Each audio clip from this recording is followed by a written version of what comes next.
Hello and welcome to my review on Rocky Mountain Pro Charged 101. You can watch Rocky Mountain Pro at their YouTube channel of the same name or at Vince Russo's YouTube channel.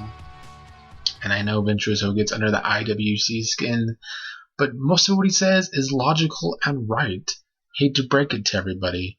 But you should watch this show. I'm going to check it out now and get back to you with reviews. After the recap of what happened last week, we get the new Rocky Mountain Pro champion Sammy Six Guns Jr. out to the ring.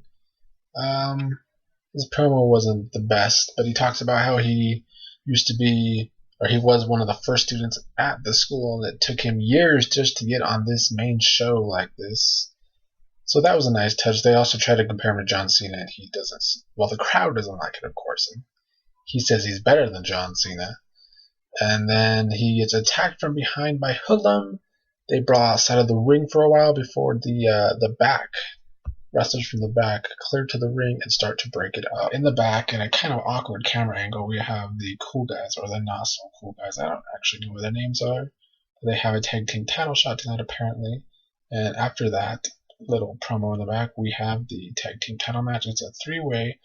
I wish I was familiar with the teams in this match's names, but I'm not yet. But we'll see how the match goes. Alright, so this was an elimination tag match. One of the teams got eliminated first, and it comes down to two cool dudes versus the tag team champions. During the match, Stephen Ashburn, I think is his name, continues to mess with the ref, including spitting in his face. Apparently, Rocky Mountain Pro has this new rule that if you are disqualified in a match, you still lose your tag team or any title. If you're disqualified in a match, you lose your title. That is what happened in this match after Stephen Ashburn low blows one of the two cool dudes. That means two cool dudes are the new tag team champions. A cat is coming into the picture. Sorry. So yeah, I guess this is a rule in Rocky Mountain Pro. They also have that no punching in the face rule. I don't know how I feel about the latter. But I do think it's only logical that if you are disqualified, you should lose your title. That would happen in MMA any day of the week. After the match, I guess Stephen Ashburn is fed up with the ref and knocks him down and starts beating on the ref a little bit. So it was taking out the anger from the new rule onto the referee. What a jerk. Humphrey Jacobs arrives at the arena listening to Wake Me Up Before You Go Go. He awkwardly is in his tights as he gets out of the car. The interview asks him about his decision last week, and overall he is one of the stars so far. Him and Rolls-Royce Isaacs are the two biggest stars right now in Rocky Mountain Pro, in my opinion. Speaking of Royce Isaacs, he's up next with his promo, and you cannot say this dude he has it that so many people in the wrestling business talk about. The it factor. He has the look, the character, and the promo ability. He is always the best person on these episodes. The next match is Mario Vander, who is also a pretty good star because of character, taking on Jason Knoll, who I guess was upset in the past that he had to wear a mask. He's upset with Matt Yaden for that fact, but now he's out of the mask, and in this match that ends in a count out or a DQ, and after the match, Female ends up taking out Jason Knoll's manager. The match itself was okay. The cartel is in the back of the building, and I like the setting for them. It just seems to fit where they would hang out, probably getting drunk. That's what I picture anyway. Anyway, the cartel cuts a good promo about the main event tonight on Humphrey Jacobs not joining the group and them laying him out last week. And the main event up next is two members of the cartel against Humphrey Jacobs and the Charged champion. I take that back. It's a six-man tag match, and it's Curtis Cole, Humphrey Jacobs, and Sammy Six Guns Jr. against three members of the cartel. My one problem with Rocky Mountain Pro thus far is their lack of faces. It seems like everybody's a heel except the three people in this main event, basically. But We will see where this main event goes. A lot of the big stars of Rocky Mountain Pro in this match, so it should be a doozy of a main event.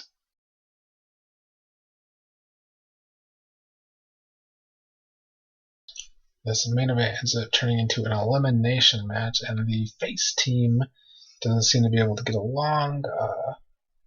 Humphrey Jacobs and Sammy Six Guns end up kind of getting into an argument out of the IS side, which leaves Curtis Cole alone in the ring to basically get triple teamed and be the first one eliminated. And then that continues as the match goes on between Six Guns and I'm having a hard time remembering names today, but anyway, and Humphrey Jacobs. There we go. So there they keep getting into arguments, and Sammy Six Guns Jr. ends up walking away, leaving Humphrey Jacobs alone to get beat up. And I guess Matt Yaden, who's on commentary, has had enough. Goes into the ring, gets tagged in, and cleans house. Ends up chasing Machiavelli away. But after Yaden's gone, the Cartel beat on Humphrey Jacobs in the ring yet again. This show was not as good as the last two episodes that I really enjoyed, but it was still good. It's an entertaining show. Like I mentioned before, Rolls Royce Isaacs, he is entertaining. He wants a match against his ex tag team partner coming up. I should also mention at the end, we got some sort of promo about the Northman Cometh. That should be interesting. I'm picturing some big dude by that promo, so I hope this guy is a giant. Curtis Cole, when I first started watching, he was my favorite, but he's kind of slipping into the background, so I hope he comes back into the forefront and figures out some kind of way to get his character over. And the Cartel is great. That's a solid stable. They have a lot of really good things going on. Humphrey Jacobs, of course, is star. So they're really setting up this debut on Hunt TV, on DirecTV, coming in about a month, a little over a month. I think it's October 9th, I want to say, but I could be wrong. But as for now, you can still watch the episodes on YouTube. Like I said earlier, my main problem is the lack of faces in so many heels. Even the faces in the main event ended up turning on each other. So that's a bit iffy. What they're really setting up nicely right now is this Matt Yaden stuff, him being the owner, but still getting involved with the wrestlers. And Vince Russo told him last week that he shouldn't be doing that. He's supposed to be the boss. And yet again tonight, he gets involved. So looking forward to the fallout to that next week. At least there's something to look forward to on these episodes compared to WWE episodes, which is not always the case. So please visit boxoftalks.com, boxoftalks.com. Subscribe to my channel. I will be back next week to review Rocky Mountain Pro Charged 102. Peace.